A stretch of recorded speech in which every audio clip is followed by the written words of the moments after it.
देखिए, ये जो आपने कहा है नई political parties, they are part and parcel of the political system and we have no problem. Bilawal साहब को 1% भी कोई प्रॉब्लम नहीं है इन नई पॉलिटिकल पार्टी से। और अगर कोई चैलेंज, कोई चीज़ आएगा, he is always ready and eager to face the challenge, और कभी ना नहीं करते। He is very energetic person और he is very challenging man. वो he is always looking forward to face the challenges.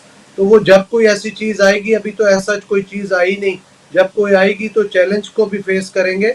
और वो पॉलिटिकल जो अंदर पोलराइजेशन को कम करने के लिए काम कर रहे हैं, अपना पॉलिटिकल एक फोर्सेस के साथ, पॉलिटिकल पार्टीज के साथ, पॉलिटिकल स्टेक होल्डर्स के साथ, कि वो बैठ के बातचीत के जरिए, डायलॉग के जरिए चीज़ों को सॉर्ट आउट करें विद इन पार्लियामेंट और आउटसाइड ऑफ पार्लियामेंट।